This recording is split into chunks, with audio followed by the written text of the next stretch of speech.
ಅದೇ ಕಾವಿ ಹಾಕೊಂಡು ಬಂದು ಇವರಿಗೆ ಒಂದು ವಿಭೂತಿ ಕೊಟ್ಟು ಇವರನ್ನ ಮೆಸ್ಮರೈಸ್ ಮಾಡಿ ಒಂದು ಹಿಂದ್ಗಡೆ ಒಂದು 10-100 ಜನರ ಶಿಷ್ಯರನ್ನ ಇಟ್ಕೊಂಡ್ಬಿಟ್ರೆ, ಅದರಲ್ಲೂ ಹೆಣ್ಮಕ್ಳನ್ನ ಹೆಚ್ಚಿಟ್ಕೊಂಡ್ರೆ ಈ ರಾಜಕಾರಣಿಗಳು ಎಲ್ಲವನ್ನೂ ಕೊಡ್ತಾರೆ.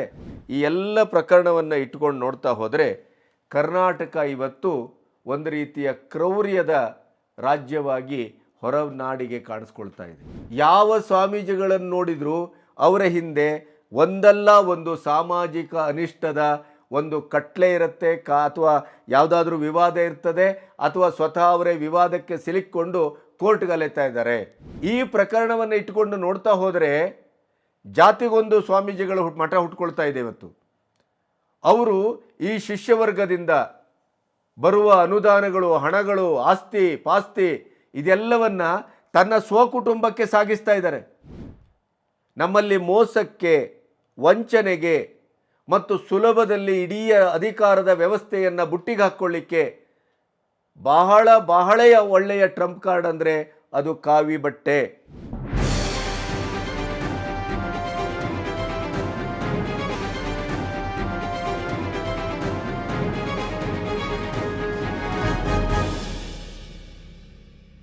ನಮಸ್ತೆ, ಬಿ ಗಣಪತಿ ನ್ಯೂಸ್ ಚಾನಲ್ಗೆ ಸ್ವಾಗತ. ಈವರೆಗೆ ನಮ್ಮ ನ್ಯೂಸ್ ಚಾನಲ್ನ ಸಬ್ಸ್ಕ್ರೈಬ್ ಮಾಡದೇ ಇದ್ದವರಾದರೆ ದಯವಿಟ್ಟು ಸಬ್ಸ್ಕ್ರೈಬ್ ಮಾಡಿ, ಮತ್ತು ನಿಮ್ಮವರಿಗೂ ಕೂಡ ಚಂದಾದಾರರಾಗಲಿಕ್ಕೆ ಪ್ರೇರೇಪಣೆ ಮಾಡಿ. ಯಾಕೆಂತಂದರೆ ಇದು ನಿಮ್ಮ ಚಂದಾದಾರಿಕೆ, ನಿಮ್ಮ ಪ್ರೋತ್ಸಾಹ, ನಿಮ್ಮ ಬೆಂಬಲದಿಂದಲೇ ಈ ಸ್ವತಂತ್ರ ಪತ್ರಿಕೋದ್ಯಮ ನಡೆಯಬೇಕಾಗಿದೆ. ನೀವೇ ಅನ್ನದಾತರು. ಕರ್ನಾಟಕದ ಮಟ್ಟಿಗೆ ಒಟ್ಟು ವಾತಾವರಣವನ್ನು ಗಮನಿಸಿದರೆ ಬೆಲೆ ಏರಿಕೆ, ಆಮೇಲೆ ಕಾಂಗ್ರೆಸ್ಸಿನ ಸರ್ಕಾರದ ಒಳಗಡೆನೇ ಭಿನ್ನಾಭಿಪ್ರಾಯ, ಜಮೀರ್ ಅಹಮದನ್ನು ಸೇರಿ, ರಾಜಣ್ಣನವರನ್ನು ಸೇರಿ, ಜಾರಕಿಹೊಳಿಯವರ ಟೀಮು ಮತ್ತೆ ಉಪಮುಖ್ಯಮಂತ್ರಿಗಳನ್ನು ನೇಮಿಸಬೇಕು, ಜಾತಿ ಧರ್ಮಕ್ಕೆ ಒಂದೊಂದು ಉಪಮುಖ್ಯಮಂತ್ರಿಗಳನ್ನು ನೇಮಿಸಬೇಕಾದ ಅನಿವಾರ್ಯತೆ ಇದೆ ಅನ್ನುವಂಥ ಒಂದು ಸುದ್ದಿ. ಅದರ ಜೊತೆಗೆ ಚನ್ನಪಟ್ಟಣದಲ್ಲಿ ಡಿ ಕೆ ಶಿಯವರು ಸ್ವತಃ ಸ್ಪರ್ಧಿಸುವಂಥ ಒಂದು ಆಸ್ಫೋಟಕ ವಿಚಾರ 3-4 ದಿನದಿಂದ ಚರ್ಚೆಯಲ್ಲಿತ್ತು. ಒಂದೇ ದಿನ ಇಡೀ ಚನ್ನಪಟ್ಟಣದ ಎಲ್ಲ ದೇವಸ್ಥಾನಗಳನ್ನು ಕೂಡ ಸಂದರ್ಶಿಸಿದರು, ಮತ್ತು ಅಲ್ಲಿಯೇ ಹೇಳಿಕೆಯನ್ನು ಕೊಟ್ಟರು. ಆದರೆ ಸಿದ್ದು ಗ್ಯಾಂಗು ಪ್ರಾಯಶಃ ಈ ಒಂದು ಡಿ ಕೆ ಸುರೇಶನ ಸೋಲು ಮತ್ತು 17 ಮಂತ್ರಿಗಳ ಸ್ವಕ್ಷೇತ್ರದಲ್ಲಿ ಆದಂಥ ಒಂದು ಹೀನಾಯ ಸೋಲು, ಆ ಕಾರಣದಿಂದ ಮಂತ್ರಿಗಿರಿಯನ್ನೇ ಕಳ್ಕೊಳ್ಳುವಂಥ ಪರಿಸ್ಥಿತಿ, ಇಂಥ ಒಂದು ಡೋಲಾಯಮಾನವಾದಂಥ ಸ್ಥಿತಿಯಲ್ಲಿ ಮತ್ತೆ ಚನ್ನಪಟ್ಟಣದಲ್ಲಿ ಡಿ ಕೆ ಶಿವಕುಮಾರ್ ಸ್ಪರ್ಧಿಸುವ ಮೂಲಕ ಅದೊಂದು ಇಡೀ ದೇಶದ ಗಮನವನ್ನು ಸೆಳೆಯುವ, ಅದರ ಜೊತೆಗೆ ಅಲ್ಲಿ ಅವರು ಗೆದ್ದು ಬಂದರೆ ಕನಕಪುರ ಕ್ಷೇತ್ರದಿಂದ ಸುರೇಶ್ ಅವರನ್ನು ನಿಲ್ಲಿಸಿ ಗೆಲ್ಲುವಂಥ ಅಣತಂದಿಕ್ಕಳ ಈ ಯೋಜನೆಗೆ ಹೈಕಮಾಂಡ್ ತಣ್ಣೀರೆರಚಿದೆ. ಇದರ ಹಿಂದೆ ಸಿದ್ದು ಅವರ ಗ್ಯಾಂಗು ಬಹಳಷ್ಟು ಗಂಭೀರವಾಗಿ ಕೆಲಸ ಮಾಡಿದೆ. ಯಾಕೆಂತಂದರೆ ಮತ್ತೆ ಈಗ ಒಂದು ನೈತಿಕವಾಗಿ ಕುಸಿತವನ್ನು ಕಂಡ ಡಿ ಕೆ ಶಿವಕುಮಾರ್ ಅವರಿಗೆ ಚನ್ನಪಟ್ಟಣದ ವೀರೋಚಿತವಾದಂಥ ಒಂದು ಗೆಲುವು ದಕ್ಕಿದರೆ, ಕನಕಪುರದಿಂದ ಮತ್ತೆ ಸುರೇಶ್ ಅವರು ಗೆದ್ದು ಬಂದರೆ ಈ ಅಣತಂದಿಕ್ಕಳನ್ನು ರಾಜ್ಯ ಮಟ್ಟದಲ್ಲಿ ಕಾಂಗ್ರೆಸ್ ಸರ್ಕಾರದ ಒಟ್ಟು ಮುಂದಿನ ದಿನಗಳಲ್ಲಿ ಹಿಡಿದಿಡಲಿಕ್ಕೆ ಸಾಧ್ಯವಿಲ್ಲ ಅನ್ನುವಂಥ ಸೂಚನೆ ಸಿಕ್ಕ ಹಿನ್ನೆಲೆಯೋ ಏನೋ ಗೊತ್ತಿಲ್ಲ, ಸಿದ್ದು ಮತ್ತು ಇತರ ಗ್ಯಾಂಗು ಹೈಕಮಾಂಡಿನ ಕಿವಿ ಊದಿದೆ, ಅಲ್ಲಿ ಕೈ ನೋ ಎಂದಿದೆ. ಅದರ ಮಧ್ಯೆ ದರ್ಶನ್ ಅವರ ಇಡೀಯದಾದಂಥ ಒಂದು ಭೀಭತ್ಸವಾದಂಥ ಈ ಕೊಲೆ ಪ್ರಕರಣಕ್ಕೆ ಕೊನೆಗೂ ಪರಪ್ಪನ ಅಗ್ರಹಾರಕ್ಕೆ ಶಿಫ್ಟ್ ಮಾಡುವ ಮೂಲಕ 14 ದಿನದ ನ್ಯಾಯಾಂಗ ಬಂಧನವನ್ನು ವಿಧಿಸುವ ಮೂಲಕ ಒಂದು ಹಂತದ ಅಂತ್ಯವನ್ನು, ಅಥವಾ ವಿಚಾರಣೆಗೆ ಪೂರ್ವವಾದಂಥ ಒಂದು ತನಿಖಾ ಹಂತ ಪ್ರಾಥಮಿಕವಾಗಿ ಮುಗಿದಿದೆ. ಅದು ಮುಗಿತಾ ಇರುವಾಗಲೇ ಇನ್ನೇನಪ್ಪ ಈ ಮಾಧ್ಯಮಗಳು ದರ್ಶನ್ ಅಂತ 10-12 ದಿನ ಏನು ನಮ್ಮನ್ನು ಇಡೀಯದಾಗಿ ತೋರಿಸಿದ್ದು, ಮಾತಾಡಿದ್ದು, ಇವರಿಗೆ ಬೇರೆ ಸಬ್ಜೆಕ್ಟೇ ಇಲ್ವೇ ಅನ್ನುವಂಥ ಚರ್ಚೆ ನಡೀತಾ ಇರುವ ಹೊತ್ತಿಗೆ ದರ್ಶನ್ ಆದ ತಕ್ಷಣ ಸೂರಜ್ ರೇವಣ್ಣನ ಅಸಹಜ ಲೈಂಗಿಕ ಒಂದು ದೌರ್ಜನ್ಯದ ಕೇಸು ಮುಂದೆ ಬಂದಿದೆ. ಹೊಳೆನರಸೀಪುರದ ಪೊಲೀಸ್ ಠಾಣೆಯಲ್ಲಿ ಸೂರಜ್ನನ್ನು ಬಂಧಿಸಲಾಗಿದೆ. ಹಾಗೆ ಇನ್ನು ಹಾಸನದಲ್ಲಿ ಇಬ್ಬರ ಶೂಟೌಟ್ ಆಗಿದೆ.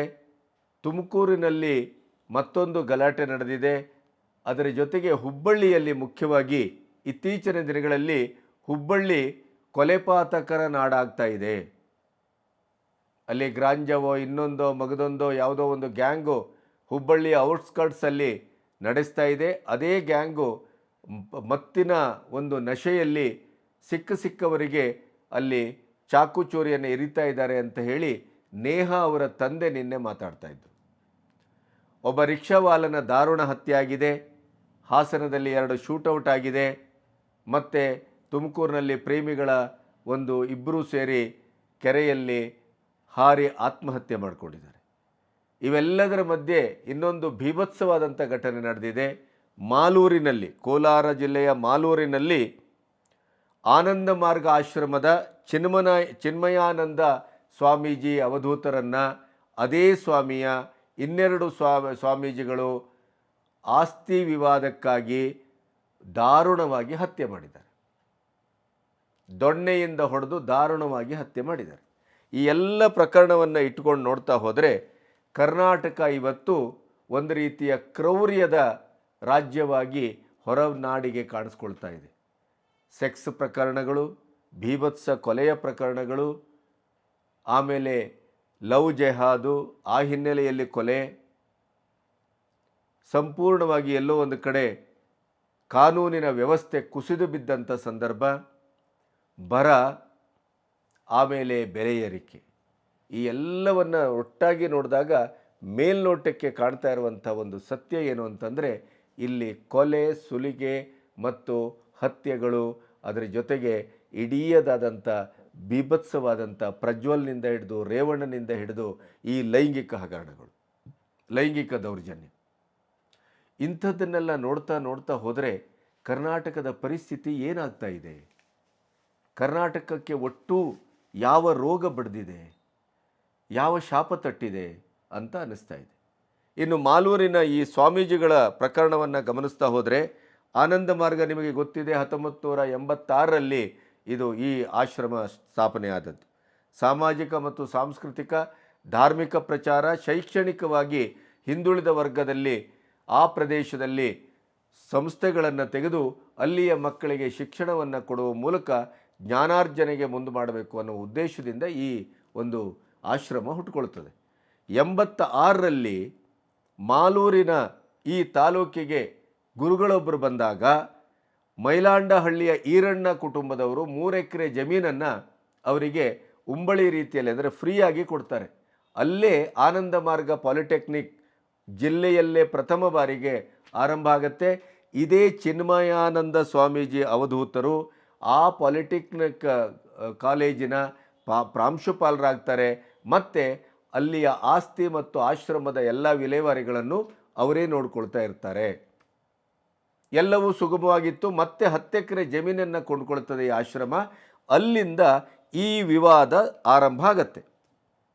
ಆಶ್ರಮದಲ್ಲಿ ಈ ಜಮೀನಿನ ವಿಷಯದಲ್ಲೇ ಚಿನ್ಮಯಾನಂದ ಸ್ವಾಮೀಜಿ ಅವಧೂತರು ಒಂದು ಕಡೆ ಆದರೆ, ಇನ್ನೊಂದು ಕಡೆ ಆಚಾರ್ಯ ಪ್ರಾಣೇಶ್ವರಾನಂದ ಸ್ವಾಮೀಜಿ ಮತ್ತು ಈ ಆಸ್ತಿ ವಿವಾದದಲ್ಲಿ ಆನಂದ ಮಾರ್ಗ ಆಶ್ರಮದ ಒಳಗಡೆ ನಡೆದದ್ದೇನಪ್ಪ ಅಂತಂದರೆ, ಆಚಾರ್ಯ ಚಿನ್ಮಯಾನಂದ ಅವಧೂತರು ಒಂದು ಕಡೆ, ಇನ್ನೊಂದು ಕಡೆ ಆಚಾರ್ಯ ಧರ್ಮ ಪ್ರಾಣಾನಂದ ಅವಧೂತರು, ಆಚಾರ್ಯ ಪ್ರಾಣೇಶ್ವರಾನಂದ ಅವಧೂತರು, ಈ 2 ಗುಂಪು. ಈ ಧರ್ಮ ಪ್ರಾಣಾನಂದ ಅವಧೂತ ಮತ್ತು ಪ್ರಾಣೇಶ್ವರಾನಂದ ಅವಧೂತರ ಒಂದು ಗುಂಪು, ಚಿನ್ಮಯಾನಂದ ಸ್ವಾಮೀಜಿ ಅವಧೂತರದು ಒಂದು ಗುಂಪು. ಇದರ ಮಧ್ಯೆ ವಿವಾದಗಳು ಕಳೆದ 20 ವರ್ಷಗಳಿಂದ ನಡೀತಾ ಇದ್ದದ್ದು. ನಿನ್ನೆ ಅವರಿಗೆ ಮತ್ತೆ ಕೋರ್ಟ್ಗೆ ಹೋಗಲಿಕ್ಕಿತ್ತು. ಚಿನ್ಮಯಾನಂದ ಸ್ವಾಮೀಜಿ ಅವಧೂತರು 6 ಗಂಟೆಗೆ ಸ್ನಾನಕ್ಕೆ ಹೋದಂಥ ಸಂದರ್ಭದಲ್ಲಿ ಈ ಧರ್ಮ ಪ್ರಾಣಾನಂದ ಅವಧೂತ ಮತ್ತು ಪ್ರಾಣೇಶ್ವರಾನಂದ ಅವಧೂತ, ಅದರ ಜೊತೆಗೆ ಅರುಣ್ ಅನ್ನುವರು ಅಲ್ಲಿಗೆ ಹೋಗಿ ಮಾತಿಗೆ ಮಾತು ಬೆಳೆದು ಕೊನೆಗೆ ದೊಣ್ಣೆಯಲ್ಲಿ ಈ ಚಿನ್ಮಯಾನಂದ ಅವಧೂತರಿಗೆ ಮಾರಣಾಂತಿಕವಾಗಿ ಹಲ್ಲೆ ಮಾಡಿದ್ದಾರೆ. ಆ ಗಲಾಟೆಯನ್ನು ತಿಳಿದು ಗ್ರಾಮಸ್ಥರು ಹೋಗಿ ನೋಡಿದ್ದಾರೆ.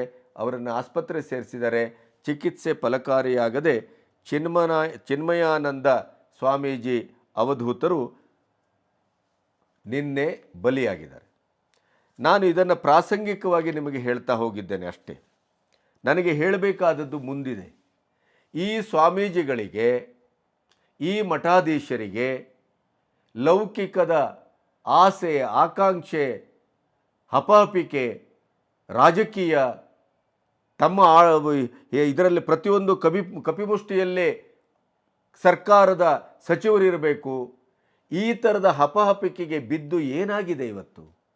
ಮಠವೆಲ್ಲ ಇವತ್ತು ಏನು ಸಾಮಾಜಿಕವಾಗಿ ಯಾವುದನ್ನು ನಾವು ನಿಷೇಧ ಅಂತ ಹೇಳ್ತೇವೋ, ಮಠದಲ್ಲಿ ಯಾವುದು ನಡೆಯಬಾರ್ದು ಅಂತ ಹೇಳ್ತೇವೋ, ಸ್ವಾಮೀಜಿಗಳು ಯಾವ ಕೆಲಸಗಳನ್ನೆಲ್ಲ ಮಾಡಬಾರ್ದು ಅಂತ ಹೇಳ್ತೇವೋ ಅಂಥ ಎಲ್ಲ ಹಲ್ಕಟ್ಟು ಕೆಲಸಗಳ ಒಂದು ಹಳವಂಡಾಗಿದೆ. ನಡತೆಗೆಟ್ಟ ಕೆಲಸಗಳ ಹಳವಂಡಾಗಿದೆ. ರಾಜಕೀಯ ಷಡ್ಯಂತ್ರದ ಒಂದು ಆವುಟದ ಆಸ್ಥಾನ ಆಗಿದೆ.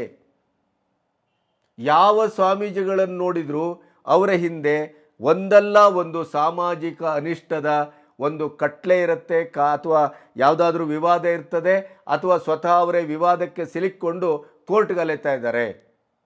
ಇಂಥ ದರಿದ್ರ ಸ್ವಾಮೀಜಿಗಳಿಂದಲೇ ಇಡೀದಾದಂಥ ಹಿಂದೂ ಧರ್ಮ ಅತ್ಯಂತ ಒಂದು ಪ್ರಶ್ನಾರ್ಹವಾಗಿದೆ ಮತ್ತು ಒಂದು ರೀತಿಯಲ್ಲಿ ಆತಂಕಕ್ಕೀಡಾಗಿದೆ. ಮಠಮಾನ್ಯಗಳು ಸಮಾಜವನ್ನು, ಸಂಸ್ಕೃತಿಯನ್ನು, ನಮ್ಮ ಸನಾತನತೆಯನ್ನು, ನಮ್ಮ ನಂಬಿಕೆಗಳನ್ನು ಇವೆಲ್ಲವನ್ನು ಕಾಪಿಡಬೇಕಾದಂಥ ನೆಲೆಗಳು. ಅದು ಶಿಕ್ಷಣವನ್ನು ಕೊಡಬೇಕು, ಜ್ಞಾನವನ್ನು ಕೊಡಬೇಕು ಮತ್ತು ಇಡೀ ಸಮಾಜಕ್ಕೆ ಒಂದು ಮಾರ್ಗದರ್ಶನವನ್ನು ಮಾಡಬೇಕು, ಸಾತ್ವಿಕತೆಯ ಬೋಧನೆಯನ್ನು ಮಾಡಬೇಕು. ಆದರೆ ಇವತ್ತೇನಾಗಿದೆ? ಮಠ ರಾಜಕೀಯ, ಮಠ ಶಿಕ್ಷಣ ಸಂಸ್ಥೆಗಳ ಹೆಸರಲ್ಲಿ ಹಣ ಮಾಡುವ ದಂಧೆ, ಆಮೇಲೆ ಮಠದ ಸ್ವಾಮೀಜಿಗಳು ಒಂದು ರೀತಿಯಲ್ಲಿ ಕೊಬ್ಬಿದ ಕುರಿಗಳು ಅಥವಾ ಗೂಳಿಗಳು ಆಗಿದ್ದಾರೆ. ಮುರುಘಾ ಮಠದ ಸ್ವಾಮೀಜಿಗಳ ಕಥೆಯನ್ನು ಏನಂತ ಭಾವಿಸಬೇಕು? ಆ ಇಡೀ ಮಠವನ್ನು ನಂಬಿ ಅಲ್ಲಿ ಬಿಟ್ಟಂಥ ಮಕ್ಕಳ ಮೇಲೇನೆ ಲೈಂಗಿಕ ಅತ್ಯಾಚಾರ. ಮುರುಘಾ ಸ್ವಾಮಿಯವರದು ಹೊರಗೆ ಬಂದಿದೆ, ಬಾಕಿಯವರದೆಲ್ಲ ಒಳಗಡೆನೇ ನಿಗಿ ಅಂತ ಇದೆ. ಬಹುತೇಕವಾಗಿ ಯಾವುದೇ ಮಠಗಳು ಇವತ್ತು ಸಚ್ಚಾರಿತ್ರವಾಗಿ ಉಳಿದಿಲ್ಲ, ಸುಜ್ಞಾನವನ್ನು ಪ್ರಸಾರ ಮಾಡ್ತಾ ಇಲ್ಲ, ಸಾಮಾಜಿಕವಾಗಿ ಆದರ್ಶವಾಗಿ ಉಳಿದಿಲ್ಲ. ಒಂದಲ್ಲ ಒಂದು ಪಕ್ಷದ ಮುಖವಾಡವಾಗಿ ಕೆಲಸ ಮಾಡೋದು, ಜಾತಿಯ ಮುಖವಾಡಿ ಕೆಲಸ ಮಾಡೋದು, ಧರ್ಮದ ಒಳಗಡೆ ಧರ್ಮ ಕಲಹವನ್ನು ತಂದು ಒಡ್ಡುವುದು, ಇಂಥದಕ್ಕೆ ಎಲ್ಲದಕ್ಕೂ ಸ್ವಾಮೀಜಿಗಳ ಕಾರಣರಾಗ್ತಾ ಇದ್ದಾರೆ. ಸ್ವಾಮೀಜಿಗಳ ಪಾದ ಮುಟ್ಟಿ ನಮಸ್ಕಾರ ಮಾಡೋದಕ್ಕೆ ಇವತ್ತು ಅಸಹ್ಯ ಆಗ್ತಾ ಇದೆ. ಪ್ರತಿಯೊಂದು ಸ್ವಾಮೀಜಿಗಳು ಇವತ್ತು ಮಾಲೂರಿನಲ್ಲಿ ನಡೆದಂಥ ಒಂದು ಘಟನೆ ಇತ್ತೀಚಿನ ಹಲವಾರು ಘಟನೆಗಳಿಗೆ ಒಂದು ಸಾಕ್ಷಿ ಪ್ರಜ್ಞೆ. ಅದು ಇತ್ತೀಚೆಗೆ ವಿಷವನ್ನು ಕೊಟ್ಟು ಒಂದು ಸ್ವಾಮೀಜಿಯನ್ನು ಕೊಲ್ಲಾಯಿತು, ಅದು ಆಸ್ತಿ ಪ್ರಕರಣ. ನಿಮಗೆ ಯಾವ ಕರ್ಮಕ್ಕೆ ಆಸ್ತಿ? ಎಲ್ಲವನ್ನು ಬಿಟ್ಟವರು ನೀವು. ಸಮಾಜವನ್ನು, ಸಂಸಾರವನ್ನು, ಲೌಕಿಕತೆಯನ್ನು ಮೀರಿ ಸಮಾಜಕ್ಕೆ ಒಂದು ಆದರ್ಶದ ನೆಲೆಗಟ್ಟನ್ನು ದರ್ಶನ ರೂಪದಲ್ಲಿ ತೋರಿಸಬೇಕಾದಂಥವ್ರು ನೀವು. ನಿಮ್ಮ ನಡತೆ ನಮಗೆ ಮಾದರಿಯಾಗಬೇಕು. ಸಿದ್ದೇಶ್ವರ ಶ್ರೀಗಳಿದ್ರು, ಎಂಥ ಶ್ರೀಗಳವರು! ಸಂತನೆಂದರೆ ಯಾರು? ಕೆ.ಸಿ. ಶಿವಪ್ಪನವರು ಬರೆದಂಥ ಕಾವ್ಯಕ್ಕೆ ಒಂದು ಅನ್ವರ್ಥನಾಮವಾಗಿ ಬದುಕಿ ಹೋದವರು. ಅವರು ಮಠವನ್ನು ಕಟ್ಟಲಿಲ್ಲ, ಮಠದ ಆಸ್ತಿಯನ್ನು ಬೆಳೆಸಲಿಲ್ಲ, ಶಿಕ್ಷಣ ಸಂಸ್ಥೆಯನ್ನು ಮಾಡಲಿಲ್ಲ. ಈ ಎಲ್ಲ ಸ್ವಾಮೀಜಿಗಳು ಕಾವಿಯ ಹೆಸರಿನಲ್ಲಿ ಖಾಕಿಯನ್ನು ಅಥವಾ ನಮ್ಮ ಈ ರಾಜಕಾರಣಿಗಳನ್ನು ಆಳ್ತಾ ಇದ್ದಾರೆ. ನೋಡಿ ನೀವು ಆರ್ಟ್ ಆಫ್ ಲಿವಿಂಗ್, ಅಲ್ಲಿಯೂ ಆಸ್ತಿ ವಿವಾದ. ಅವರು ಕೂಡ ಹಣ ಮಾಡುವ ದಂಧೆಗಿಳಿದಿದ್ದಾರೆ. ಇನ್ನು ನಮ್ಮ ಸದ್ಗುರು ಹೊಸತು, ಇದು ಎಲ್ಲೂ ನೋಡಿದರೂ ಸದ್ಗುರು. ನನ್ನ ಮಗಳು ಕೂಡ ಅವರ ಮಾತನ್ನು ಕೇಳಿ ನಮಗೆಲ್ಲ ಪಾಠ ಮಾಡ್ತಾ ಇರ್ತಾಳೆ. ಆದರೆ ಇದೇ ಸದ್ಗುರು ಹೋದಲ್ಲಿ ಇವರಿಗೆ 100 ಎಕರೆ ಬೇಕು. ಶಿವನ ಹೆಸರಿನಲ್ಲಿ ಶಿವನ ಮೂರ್ತಿಯನ್ನು ಸ್ಥಾಪನೆ ಮಾಡೋದು, ಅಲ್ಲಿ ಶಿಕ್ಷಣ ಸಂಸ್ಥೆಗಳನ್ನು ಕಟ್ಟೋದು, ಲಕ್ಷ ಕೋಟಿಗಳನ್ನು ಕೊಟ್ಟು ಶ್ರೀಮಂತರ ಮಕ್ಕಳಲ್ಲಿ ಓದ್ತಾ ಇದ್ದಾರೆ. ಹೆಸರಿಗೇನು? ಸಮಾಜ, ಸಂಸ್ಕೃತಿ, ದೇಶ, ಧರ್ಮ, ಶಿವ. ವುಡ್ಲ್ಯಾಂಡ್ಸಿನ ಕಾಸ್ಟ್ಲಿಯೆಸ್ಟ್ ಶೂ ಹಾಕ್ಕೊಂಡು ಇಡೀ ದೇಶದ ನಂಬರ್ 1 ಸೆಲೆಬ್ರಿಟಿಗಳನ್ನು ತಂದು ಅದಕ್ಕೆ ಬೇರೆ ಟಿಕೆಟು, ಲಕ್ಷಗಟ್ಟಲೆ ರೂಪಾಯಿ ಎಂಟ್ರೆನ್ಸ್ ಫೀಸು, ಶಿವರಾತ್ರಿ ದಿನ ಇವರು ಶೂ ಹಾಕ್ಕೊಂಡು ಅಲ್ಲಿ ಹುಚ್ಚನ ಅದು ಯಾವ ರೀತಿ ಡ್ಯಾನ್ಸು ಅದು ಅವ್ರಿಗೆ ಪ್ರೀತಿ. ಅದು ಅಲ್ಲಿ ಜನರ ಮಧ್ಯೆ ಸದ್ಗುರು ಡ್ಯಾನ್ಸ್ ಮಾಡ್ತಾರೆ, ಇವರು ಚಪ್ಪಾಳೆ ಹೊಡಿತಾರೆ, ದುಡ್ಡು ಕೊಟ್ಟು ಅದನ್ನು ನೋಡ್ಲಿಕ್ಕೆ ಹೋಗ್ತಾರೆ.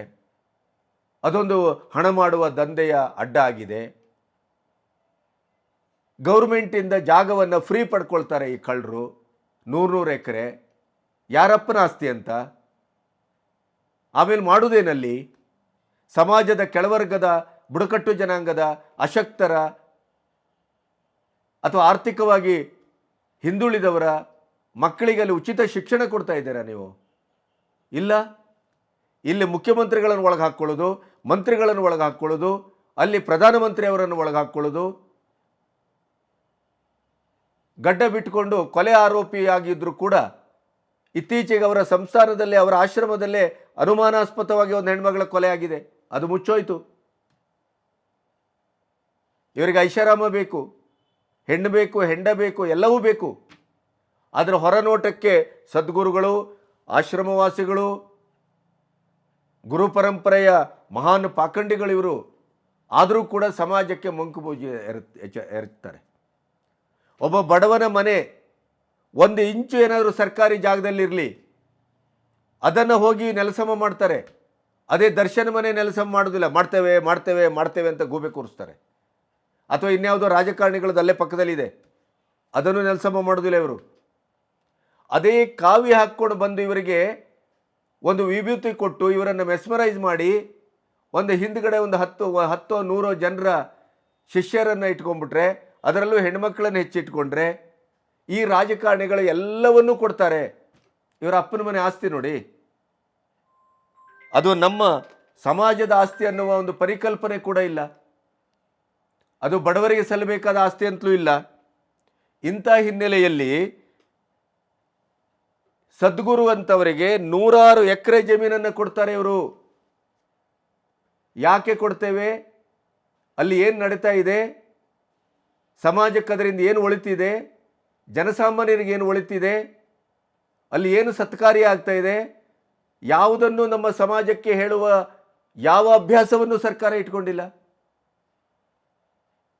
ಒಂದು ಸರ್ಕಾರಿ ಜಮೀನು ಅಂದರೆ ಅದು ಜನರ ಸೊತ್ತು. ಅದನ್ನು ನೀವು ಇನ್ನೊಬ್ಬ ಸ್ವಾಮೀಜಿಗೆ ಕೊಡಬೇಕು ಅಂತ ಆದಾಗ, ಯಡಿಯೂರಪ್ಪ ಬಂದ ಒಂದಿಷ್ಟು ಕೊಟ್ಟರು, ಸಿದ್ದರಾಮಯ್ಯನು ಇನ್ನೊಂದಿಷ್ಟು ಕೊಟ್ಟರು, ಮತ್ತೊಬ್ಬ ಬಂದ ಮತ್ತೊಂದಿಷ್ಟು ಕೊಟ್ಟರು. ಏನಾಗಿದೆ? ಅಲ್ಲಿ ನೋಡಿದರೆ ನನ್ನ ಗೆಳೆಯನ ಮಗ ಒಬ್ಬ ಓದಿದ್ದಾನೆ. ಅವರ 1.5-2 ವರ್ಷದ 3 ವರ್ಷದ ಓದಿಗೆ ಹೆಚ್ಚು ಕಮ್ಮಿ ಕೋಟ್ಯಾಂತರ ರೂಪಾಯಿ ಖರ್ಚು ಮಾಡಿದ್ದಾರೆ ಅವರು, ಇವರು ಸದ್ಗುರು ಆಶ್ರಮದಲ್ಲಿ. ದುಡ್ಡು ಯಾಕೆ ತಗೊಳ್ತೀರಿ ಹಾಗಾದರೆ? ಆಶ್ರಮದಲ್ಲಿ ಹೆಣ್ಣು, ಆಶ್ರಮದಲ್ಲಿ ಹೆಂಡ, ಆಶ್ರಮದಲ್ಲಿ ಅನಾಚಾರ, ಆಶ್ರಮದಲ್ಲಿ ಅತ್ಯಾಚಾರ, ಮಠಗಳಲ್ಲಿ ಅತ್ಯಾಚಾರ, ಮಠಗಳಲ್ಲಿ ಮಾಡಬಾರ್ದು ಕೆಲಸ ಮಾಡೋದು, ಮಕ್ಕಳ ಮೇಲೆ ಲೈಂಗಿಕ ಅತ್ಯಾಚಾರ.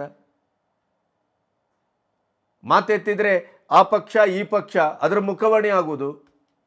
ಮಾತೆತ್ತಿದ್ರೆ ಇಂಥವರನ್ನೇ ಮುಖ್ಯಮಂತ್ರಿ ಮಾಡಿ, ಇಂಥವರನ್ನೇ ಮಂತ್ರಿ ಮಾಡಿ ಅಂತ ಹೇಳಿ ಈ ಸ್ವಾಮೀಜಿಗಳು ಬಂದು ವಿಧಾನಸೌಧದ ಎದುರು ಧರಣಿ ಮಾಡ್ತಾರೆ. ಇವರು ಯಾವ ಜಾತಿ ಪುಟ್ಗೋಸಿ ಸ್ವಾಮಿಗಳ್ರಿ ಇವರು?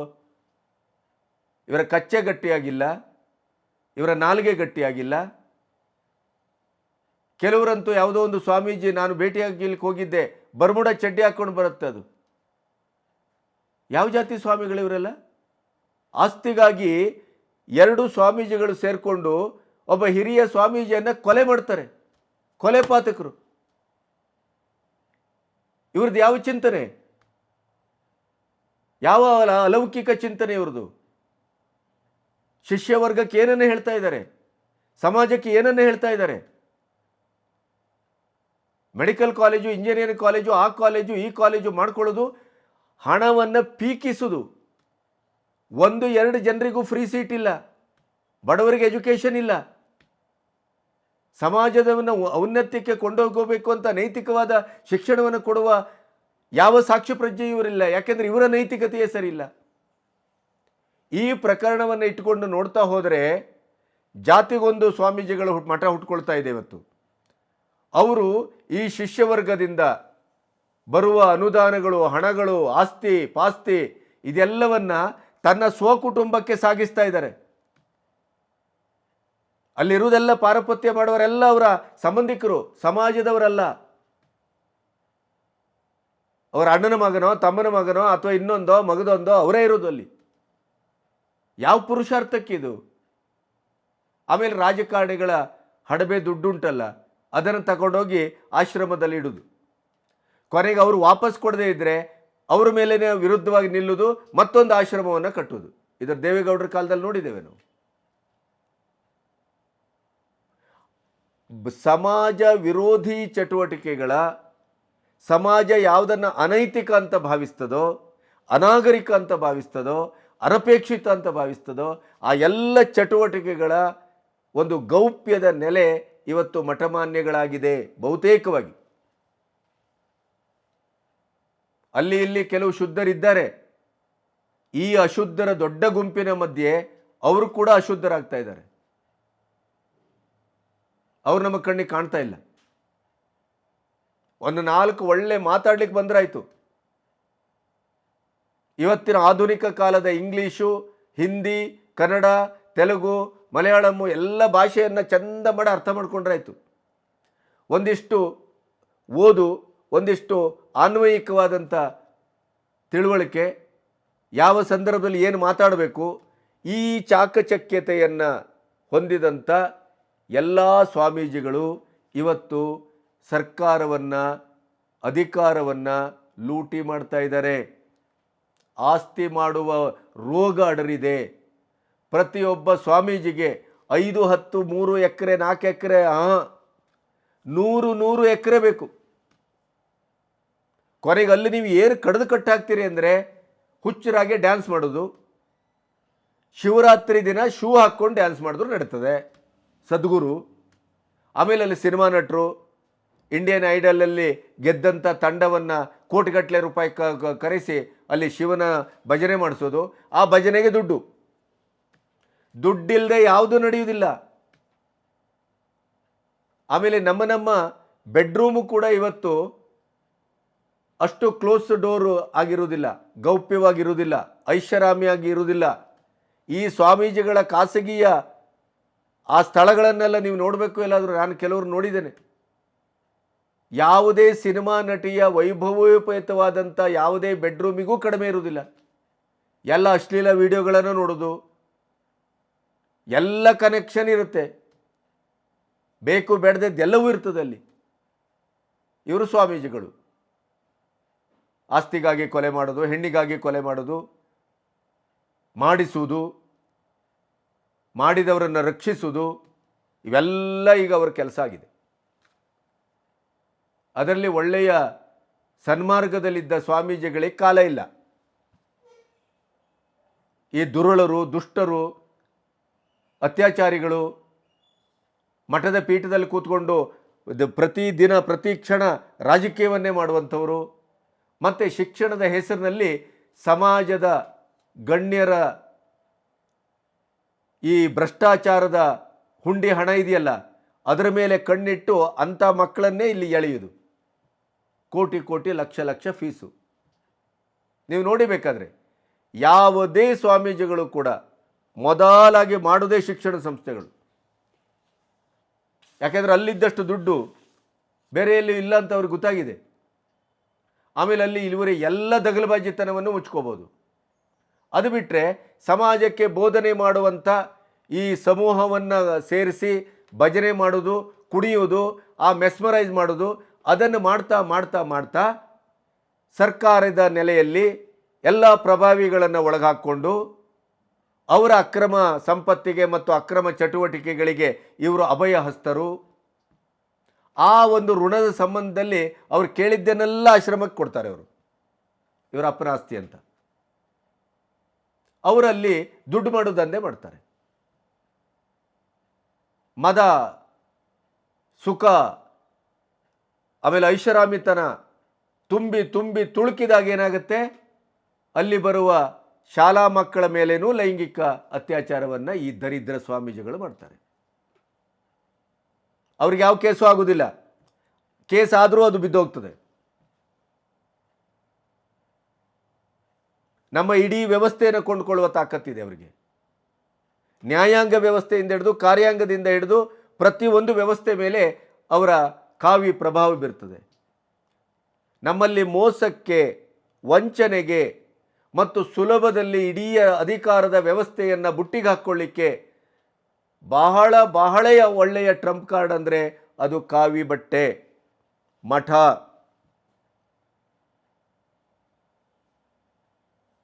ಮಾತು ಬಲ್ಲವನಿಗೆ ಜಗಳವಿಲ್ಲ, ಊಟ ಬಲ್ಲವನಿಗೆ ರೋಗ ಇಲ್ಲಲ್ಲ. ಈ ಮಾತು ಬಲ್ಲವಂಥವರೇ ಚಾಣಾಕ್ಷರೇ ಪೀಠಾಧಿಪತಿಗಳಾಗಿ ಕೂತ್ಕೊಂಡು ಇಡೀದಾಗಿ ಸಮಾಜವನ್ನು ದೋಚ್ತಾ ಇದ್ದಾರೆ. ಆಸ್ತಿಗಾಗಿ ಒಂದೇ ಮಠದ ಸ್ವಾಮೀಜಿಗಳಿವರು ಚಿನ್ಮಯಾನಂದರು ಇವತ್ತೇನು ಕೊಲೆ ಮಾಡಿದಾರಲ್ಲ, ಈ ದುಷ್ಟ ಇಬ್ಬರು ಸ್ವಾಮೀಜಿಗಳು ಮತ್ತೊಬ್ಬ ಅರುಣ ಅಂತಿದ್ದಾನಲ್ಲ, ಆ ಗುಂಪು ಅದು ಅವಧೂತ ಪರಂಪರೆಯಂತೆ. ಇದು ಯಾವ ಕರ್ಮದ ಅವಧೂತ ಪರಂಪರೆಯೋ ಗೊತ್ತಿಲ್ಲ. ಸ್ವಾಮೀಜಿಗಳು ಅಂತ ಅನಿಸ್ಕೊಂಡಂಥವರೇ ಇವತ್ತು ಕೊಲೆ ಪಾತ್ರಕರಾಗಿ ಕಂಬಿ ಎಣಿಸ್ತಾ ಇದ್ದಾರೆ. ಇನ್ನು ಉತ್ತರ ಭಾರತದಲ್ಲೆಲ್ಲ ನೀವು ನೋಡಬೇಡಿ, ಈ ಮಠಮಾನ್ಯಗಳ ಸ್ವಾಮೀಜಿಗಳು ಅಂತಂದರೆ ಅವ್ರು ರೌಡಿಗಳು, ನೋಟೆಡ್. ನಮ್ಮಲ್ಲಾದರೂ ಅಟ್ಲೀಸ್ಟ್ ಹಿಂದೆ ನಿಂತ್ಕೊಂಡು ಕಲ್ಲೊಡೆಸ್ತಾರೆ, ಅವರು ಡೈರೆಕ್ಟು. ಈಗ ಡೈರೆಕ್ಟ್ ಹಿಟ್ಟು ಕರ್ನಾಟಕದಲ್ಲೂ ಆಗ್ತಾ ಇದೆ ಅನ್ನೋದಕ್ಕೆ ಮಾಲೂರಿನ ಈ ಪ್ರಕರಣ ಸಾಕ್ಷಿ. ಯಾವ ಕರ್ಮದ ಸ್ವಾಮೀಜಿಗಳ್ರಿ ಇವರು, ಯಾವ ದರಿದ್ರ ಸ್ವಾಮೀಜಿಗಳಿವರು. ನಮ್ಮಂಥ ಸಾಮಾನ್ಯರಿಗೆ ಇವತ್ತೊಂದು ಮನೆಯಲ್ಲಿ ಸಾಕಿದ ಅಥವಾ ಬೆಕ್ಕಿಗೋ ನಾಯಿಗೋ ಒಂದು ಎರಡು ಪೆಟ್ಟನ್ನು ತಪ್ಪು ಮಾಡೋಕೆ ಹೊಡೆದ್ರು ಅದರ ಬಗ್ಗೆ ಇಡೀ ದಿನ ವಿಲವಿಲೆ ವಿಲವಿಲೆ ಅಂತ ಒದ್ದಾಡ್ತೇವೆ. ಇದು ಕಣ್ಣೆದುರಿದ್ದಂಥ ಅವರದೇ ಮಠದ ಆನಂದ ಮಾರ್ಗ ಆಶ್ರಮದ 3 ಜನ ಸ್ವಾಮೀಜಿಗಳವರು, ಅದರಲ್ಲಿ ಒಬ್ಬ ಸ್ವಾಮೀಜಿಯನ್ನು ಇನ್ನಿಬ್ಬರು ಸ್ವಾಮೀಜಿಗಳು ಸೇರ್ಕೊಂಡು ಹೊಡೆದಾಕ್ತಾರೆ ಅಂತ ಅಂದರೆ, ಈ ಮಠಮಾನ್ಯಗಳನ್ನೆಲ್ಲ ಮೊದಲು ಶೋಧಕ್ಕೆ ಒಳಗೆ ಮಾಡಬೇಕು, ಕಾನೂನಿಗೆ ಒಳಪಡಿಸಬೇಕು. ಸಮಾಜ ವಿರೋಧಿ ಚಟುವಟಿಕೆಗಳು ನಡೆದರೆ ಆ ಮಠವನ್ನು ಬರ್ಖಾಸ್ತುಗೊಳಿಸಬೇಕು. ಈ ದರಿದ್ರ ಸ್ವಾಮೀಜಿಗಳು, ಮಠಗಳು, ಈ ಪಡಪೋಷಿಗಳು ದಡತೆಗೆಟ್ಟವರಿಂದಲೇ ಸಮಾಜದಲ್ಲಿ ಇವತ್ತು ಕೊಲೆ, ಸುಲಿಗೆ, ಅತ್ಯಾಚಾರ ಎಲ್ಲವೂ ಜಾಸ್ತಿ ಆಗ್ತಾಯಿದೆ. ಯಾಕೆಂತಂದರೆ ಇವರು ಸನ್ಮಾರ್ಗದಲ್ಲಿ ನಡೆದಿದ್ದರೆ ಒಂದು ಸನ್ಮಾರ್ಗಿ ಸಮಾಜ ನಿರ್ಮಾಣ ಆಗ್ತಿತ್ತು. ಈ ಕಳ್ಳ ಮತ್ತು ದುಷ್ಟ ಸ್ವಾಮೀಜಿಗಳಿಗೆ ಹೋಗಿ ಅವರ ಬೋಧನೆಯನ್ನು ಕೇಳ್ಕೊಬಂದು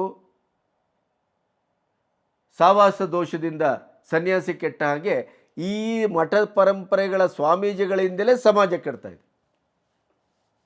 ಇದನ್ನು ಸಮಾಜ ಎಚ್ಚರದಿಂದ ನೋಡದೇ ಇದ್ದರೆ ಇವರು ಏನೇನು ಮಾಡ್ತಾರೆ ಅಂದರೆ ದೇಶವನ್ನು ಒಂದಿನ ಮಾರುವ ಮಟ್ಟಕ್ಕೆ ಇವರು ಗಟ್ಟಿಯಾಗಿ ನಿಲ್ತಾರೆ, ದೇಶದ್ರೋಹಿಗಳು ಆಗ್ತಾರೆ. ಯಾಕೆಂದರೆ ದೇಶದ್ರೋಹಿಗಳಿಗೂ ಇವರ ಸಂಪರ್ಕ ಇದೆ.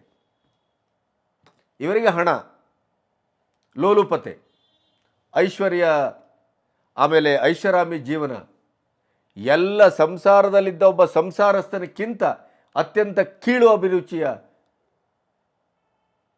ಒಂದು ಮನೋಭಾವವನ್ನು ಹೊಂದಿರೋದ್ರಿಂದ ಇವರು ಮಾಡುವ ಎಲ್ಲ ಕೆಲಸಗಳು ಸಮಾಜ ವಿರೋಧಿ ಕೆಲಸಗಳೇ ಆಗ್ತಾಯಿದೆ. ಆ ಮಠದ ಪೀಠಕ್ಕಿರುವ ಗೌರವ ನಾಶ ಆಗಿದೆ. ಆ ಪೀಠವನ್ನು ಏರಿದ ಮೇಲೆ ಆ ಪೀಠಕ್ಕೆ ತಕ್ಕಾಗಿ ಬದುಕಬೇಕು ಅನ್ನುವಂಥ ಕನಿಷ್ಠ ಮಟ್ಟದ ಪ್ರಜ್ಞೆ ಸ್ವಾಮೀಜಿಗಳಲ್ಲಿಲ್ಲ. ಸ್ವಾಮೀಜಿಗಳು ಅಂತ ಹೇಳಲಿಕ್ಕೆ ನಾಚಿಕೆ ಆಗುವಂಥ ಕಾಲಧರ್ಮದಲ್ಲಿ ನಾವು ನಿಂತಿದ್ದೇವೆ. ಈ ಕೊಲೆ, ಈ ಸುಲಿಗೆ, ಈ ರಾಜಕಾರಣ, ಈ ಲೈಂಗಿಕ ಹಗರಣ ಒಂದೋ ಎರಡೋ ಈಗಲೂ ನಾವು ಎಚ್ಚರ ಆಗಲಿಲ್ಲ ಅಂತ ಆದರೆ, ಈ ಸ್ವಾಮೀಜಿಗಳ ಜುಟ್ಟ ಹಿಡಿದು ಗಡ್ಡ ಹಿಡಿದು ಕುತ್ತಿಗೆ ಹಿಡಿದು ನಾವು ವಿಚಾರಿಸುವುದಿಲ್ಲ ಅಂತ ಆದರೆ, ಅವರು ಹಾಕುವ ಅಕ್ಷತೆ ಕಾಳಿಗೆ ನಾವು ತಲೆ ಕೊಡ್ತೇವೆ ಅಂತ ಆದರೆ, ನಮ್ಮಂಥ ಮೂರ್ಖರು, ನಮ್ಮಂಥ ಅಮಾನುಷರು, ನಮ್ಮಂಥ ಸಮಾಜ ವಿರೋಧಿಗಳು, ಮನುಷ್ಯ ವಿರೋಧಿಗಳು ಇನ್ಯಾರೂ ಇರಲಿಕ್ಕೆ ಸಾಧ್ಯ ಇಲ್ಲ. ದರ್ಶನ್ ಪ್ರಕರಣ ಕಣ್ಣೆದುರು ಬಂದಾಗ ನಮಗೆ ಅಷ್ಟು ಇಡೀ ಮನುಷ್ಯ ಕುಲವೇ ನಾಚಬೇಕು ಅಂತ ಅನಿಸ್ತದೆ. ಪ್ರಜ್ವಲ್ನ ಪ್ರಕರಣ ಬಂದಾಗ ಇಡೀ ಮನುಷ್ಯ ಕುಲದಲ್ಲಿ ಇಂಥ ಘಟನೆಯು ನಡೀಲಿಕ್ಕೆ ಸಾಧ್ಯ ಇದೆಯಾ ಒಬ್ಬ ವ್ಯಕ್ತಿಯಿಂದ ಅಂತ ಅನಿಸ್ತದೆ. ಸೂರಜ್ನ ಪ್ರಕರಣ ಬಂದಾಗ ಅಸಹ್ಯದ ಪರಮಾವಧಿ ಅಂತ ಅನಿಸ್ತದೆ. ನೆನಪಿಡಿ, ಈ 3 ಜನ ಏನಿವತ್ತು ಸಮಾಜದಲ್ಲಿ ಒಂದು ವಿಕಾರವಾಗಿ ವಿಕ್ಷಿಪ್ತವಾಗಿ ಕಾಣಿಸ್ಕೊಳ್ತಾ ಇದ್ದಾರಲ್ಲ, ಈ ಮೂರು ಜನರ ವಿಕಾರದ ಒಂದು ಏಕೀಕೃತ ವ್ಯವಸ್ಥೆಯಾಗಿ ಇವತ್ತಿನ ಮಠಮಾನ್ಯಗಳು ಸ್ವಾಮೀಜಿಗಳು ನಮ್ಮ ಎದುರು ನಿಂತಿದ್ದಾರೆ. ಅವರ ಸೌಮ್ಯದ ನಗುಮುಖದ ಕಾವಿಯ ಮುಖವಾಡದ ಆಳದಲ್ಲಿ ಇದಕ್ಕಿಂತ ಕ್ರೌರ್ಯದ ಒಂದು ಭೀಭತ್ಸವಾದಂಥ ಮಹಾ ಸಮುದ್ರವೇ ಅಡಗಿದೆ ಅನ್ನೋದನ್ನು ಮರೆಯಬೇಡಿ. ಕೆಲವು ಪ್ರತ್ಯಕ್ಷ ಮತ್ತು ಪರೋಕ್ಷ ಅನುಭವದಿಂದ ಈ ಮಾತನ್ನು ಹೇಳ್ತಾ ಇದ್ದಾನೆ. ಆದರೆ ಒಂದು ನೆನಪಿಡಿ, 100ಕ್ಕೆ 100 ಅಂಥವ್ರು ಅಂತಲ್ಲ, ಆದರೆ ಪ್ರಮಾಣಬದ್ಧವಾಗಿ ಇಂಥ ಕಚಡ ಸ್ವಾಮೀಜಿಗಳ ಸಂಖ್ಯೆಯೇ ಜಾಸ್ತಿ ಆಗ್ತಾ ಇದೆ. ಮಠ ಅನ್ನೋದು ದಂಧೆಯಾಗಿದೆ, ಅಡ್ಡ ಆಗಿದೆ. ಈ ಪ್ರಜ್ಞಾವಸ್ಥೆಯಲ್ಲಿ ನಾವು ಎಲ್ಲ ಒಂದು ವಿಚಿಕ್ಷಕ ಭಾವದಿಂದ ಅದನ್ನು ನೋಡದೇ ಇದ್ದರೆ, ಅಥವಾ ಆಳುವ ಸರ್ಕಾರ ಕಾವಿಯ ಒಂದು ಪರಂಪರೆ ಅಂತೇಳಿ ಅದಕ್ಕೆ ಮೆಸ್ಮರೈಸ್ ಆಗಿ ಅವ್ರು ಕೇಳಿದ್ದನ್ನೆಲ್ಲ ಕೊಡ್ತಾ ಹೋಗುವಂಥ ಒಂದು ನಿರ್ವೀರ್ಯತೆಯನ್ನು ತೋರಿದರೆ, ಅತಾರ್ಕಿಕವಾಗಿ ಅವರು ವರ್ತಿಸಿದರೆ, ಈ ಸಮಾಜ ಮುಂದೊಂದು ದಿನ ಈ ರಾಕ್ಷಸರಿಂದಲೇ ಬಹಳ ದೊಡ್ಡ ಆತಂಕವನ್ನು ಎದುರಿಸಬೇಕಾಗತ್ತೆ. ಅದರ ಬಗ್ಗೆ ನಾವು ಈಗಲೇ ಎಚ್ಚರವನ್ನು ಮೂಡಿಸಿಕೊಂಡ್ರೆ ನಾವು ಬಚಾವಾಗ್ತೇವೆ. ನಮ್ಮ ಮಕ್ಕಳನ್ನು, ನಮ್ಮ ಹೆಣ್ಣುಮಕ್ಕಳನ್ನು ಮಠಮಾನ್ಯಗಳಿಗೆ ಕಳಿಸುವಾಗ ನಾವು ಎಚ್ಚರಿಕೆ ವಹಿಸಬೇಕಾದಂಥ ಒಂದು ಸಂದರ್ಭದಲ್ಲಿ ನಾವು ನಿಂತಿದ್ದೇವೆ. ಆ ಆತಂಕ ನನ್ನ ಕಾಡ್ತಾ ಇದೆ ಅಂತ ಹೇಳ್ತಾ ಇವತ್ತು ಮಾತನ್ನು ಮುಗಿಸ್ತಾ ಇದ್ದೇನೆ. ನಮಸ್ತೆ.